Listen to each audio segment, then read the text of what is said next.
Hi everyone, so I wanted to jump on here today and talk a little bit about protein and the most common questions that I get asked and the biggest mistakes that I see my clients making. So first I want to talk about amounts of protein. Oftentimes there's this idea out there that we need a lot more protein than we actually need. Sometimes I hear people talking about aiming for 1 gram of protein for every pound of their body weight, and more often than not, this is actually too much protein in one day. Not because it's bad for you, but more so because you end up crowding out other essential nutrients and you're not really getting much benefit after a certain point.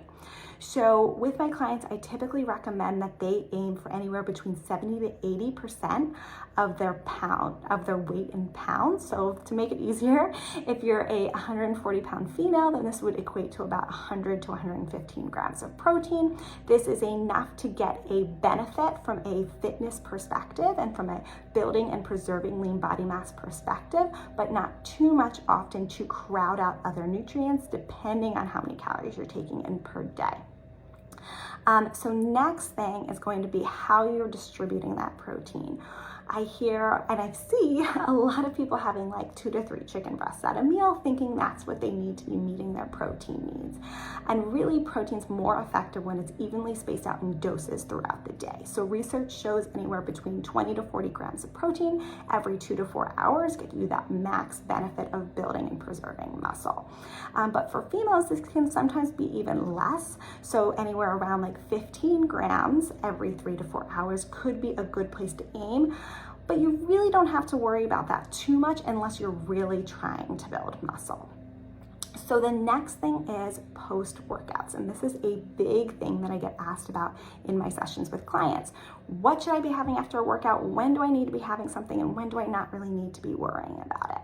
So oftentimes I recommend that if you're going to be going longer than 45 minutes to an hour after a workout, before you're having a meal, then definitely we want to be prioritizing a protein-based snack as soon as we can after you finish that workout.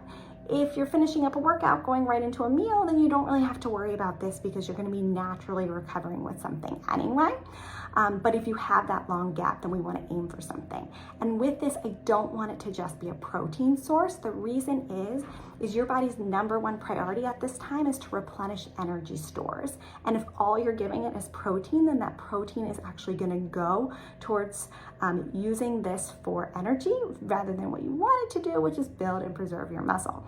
So at this time, you want something with a little bit of carbs and a little bit of protein. So this could be as simple as obviously a protein shake mixed in milk, or like half a turkey sandwich or half a peanut butter and jelly. It doesn't have to be anything too complicated, but I want a protein source and a carb source at minimum. And oftentimes with my clients, we'll talk a little bit more about amounts, but you get the general idea. So the other big important thing is sources of protein. You do not need to be only getting your protein, obviously, from animal sources. You can simply do this in a more plant-based focused diet. Do you need a more plant-based focused diet?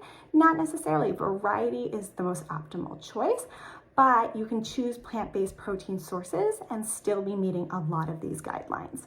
So things like whole grains, beans, legumes, dairy, nuts and seeds, all of these can be great sources to help you meet these protein goals throughout the day without always relying on animal-based protein sources.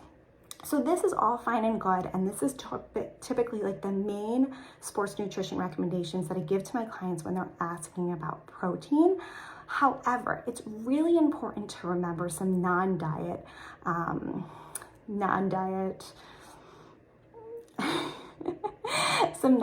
tips as well, because we want to be able to be flexible. We don't want to have to be able to be constantly living by these rules. We want to be able to get the benefits out of our exercise and out of our workouts while also being flexible and being able to kind of have whatever is easiest for us in the moment. And that's not always these doses of protein every 3 to 4 hours, right?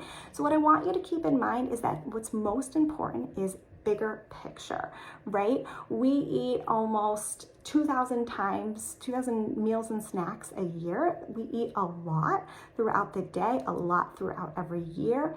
So if we miss these protein doses even once a day or even more than that, depending on like the time of the year, that is perfectly okay. Just try to aim to get these when you can and when it's practical for you.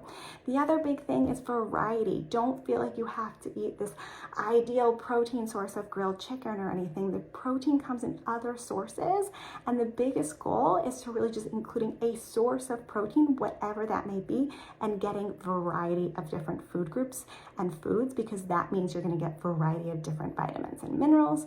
But do not take this to mean that you cannot have the same food more than once per day. So you can have the same food more than once per day, especially when it's practical and works better for your schedule and helps you meet your nutrition goals. Last but not least, protein is not the only nutrient out there. It is not the only macronutrient out there. Oftentimes for active females, carbs and fat are arguably more important, if not just as important as protein. So I want you to focus on protein, but I also want you to be focusing on getting enough carbs and fat just as much.